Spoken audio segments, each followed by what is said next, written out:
Hey everybody, I'm Neolac and this is Digital Wave. Alright, so today I'm going to do a book review on Batman City of Owls. But before we get there, I have some things to tell you. Such as, did you know that they actually crossed over Nightwing into the I guess City of Owls, Court of Owls storyline. So there comes a spot in the story where Batman needs help, and Alfred ends up sending out the message to the Bat family that Batman needs help. Go and try and save these people if you can. Blah blah blah blah blah blah blah. So in comes some of the Bat family, and they go and handle business and do what they do. So I thought, before moving forward in the Batman story arc, I would read this, but this is volume 2. And why would I jump in Nightwing volume 2 when I can start off at the beginning of Nightwing volume 1? So, before I move forward in the Batman continuity with, let's see, Batman volume 3 is Death of the Family, right? And guess what Nightwing is called? Death of the Family. So from now on, I'll be reviewing the stories and the volumes sequentially together, because I don't want to go through Batman and go back and redo like Nightwing and skip over these like interconnecting crossover storylines. So, with that being said, that'll be something to keep on the lookout for. Let's see, so I got that out of the way. I was actually thumbing through this a little bit, and the crossover in here isn't that big.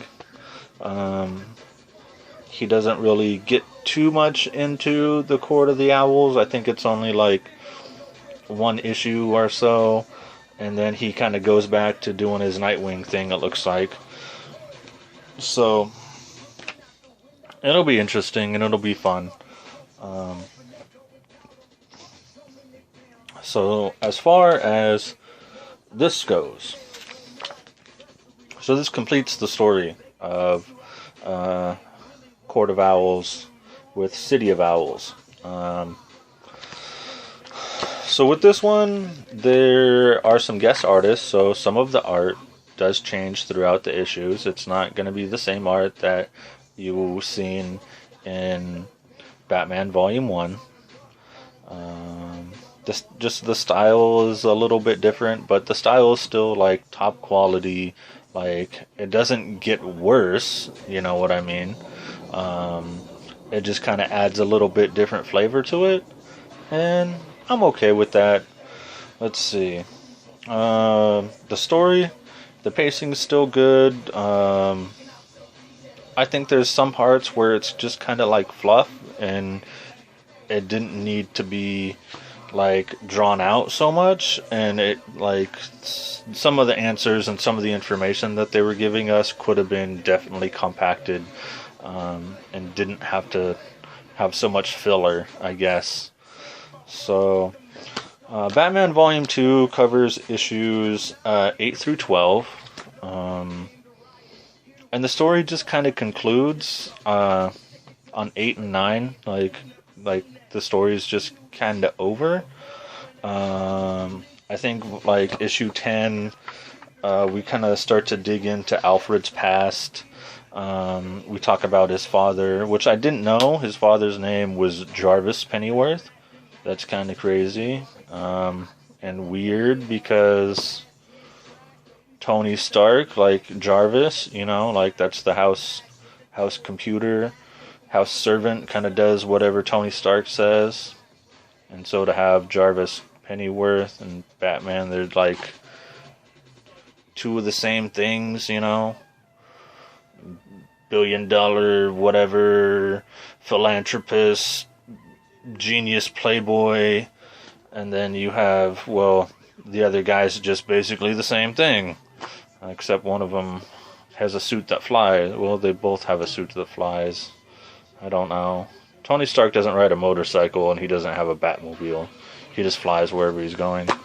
So, anyways, aside from that, once we get into chapter 11, though, we meet a couple new characters.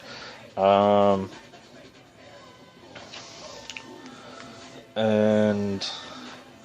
these new characters are interesting. One of them's a girl and one's a boy. They're sister and brother.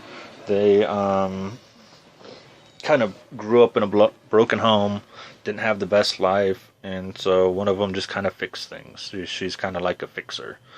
The other one, I don't really know what he does. He doesn't really talk too much about him.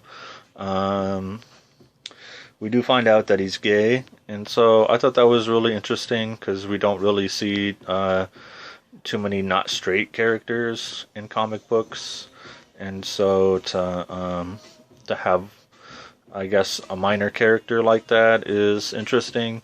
I think it would probably be more compelling if it was like a major character, but definitely, you know, props to the story guys and to DC for you know, I guess having a diverse cast. And so definitely look forward to seeing more characters of different diversity in the comic book world.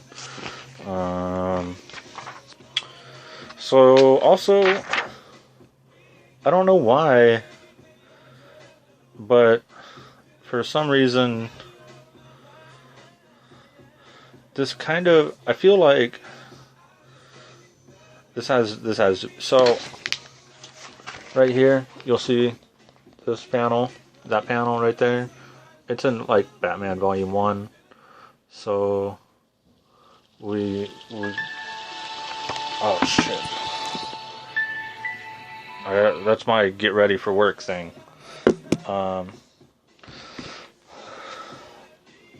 That's in Batman Volume 1. So we kind of do jump around with time and space a little bit. And so that's interesting. And I really thought I did see this girl in like the other volume in like one panel. So I don't know. I think she says something to Bruce Wayne and she's like, "You wouldn't remember me anyways." Or something like that. I don't know. I could be wrong. Could be crazy. Unfortunately, there's no Vicky Vale in this volume. I'm kind of sad about that. I'm kind of heartbroken, and maybe we'll see her in Volume 3. I don't know. Let's see. So that's like issue 10, and then we have issue 11. This one, issue 11. It's about Mr. Freeze. So we kind of get like the Mr. Freeze origin story a little bit, kind of set it up for this Batman continuity universe, whatever, I don't know. I don't really understand the whole New 52 thing yet, but hopefully I'll come to understand it in the future. And Mr. Freeze is kind of connected to the courts. No, he is. But he didn't really need to be. But they did. I don't know. Anyways, it doesn't really take away from the story experience.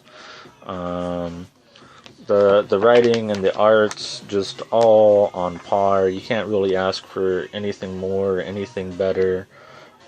It's really badass. And the more that I read of this Batman New 52 by Scott Snyder, the more that I like it. And so it's kind of hard to complain. I did start reading Batman Zero Year because I was like, why is Batman Zero Year like Volume 4? Why didn't they start that as like Volume 1 or maybe Volume 0? I don't know, but it's really cool. I'm really looking forward to getting there. I just don't want to have to wait, and so I don't know what I'm gonna do. Other than that, pick this up. Look at this art. Look how cool Batman is. I mean, look at that. He's just like, oh, that's badass. So you see, he got the owl wings right there, and he's like all the black and the white. I mean, the black and the gray. So it's kind of like this old school, new school, like tribute to the past, but in like a modern time, but still got that vintage look. I don't know. It's weird. It's good. The story is awesome.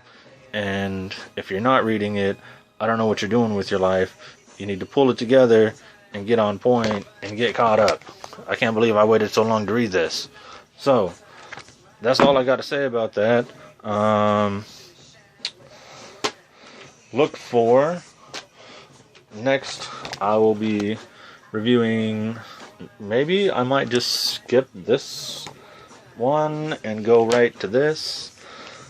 Or I'll read both of these and kind of review them together. I don't know. I'm not even sure. I don't know what I'm gonna do. I feel like I'm going crazy because I like the Court of the Owl stuff. It's too bad it's over, but at the same time, I'm glad that it's over because I want to move on and I want to like read new stuff and like experience new storylines. I don't know. It's crazy. So I don't know what I'm gonna do. So stay tuned and find out, and I'll let you know. Okay, I love you. Good night.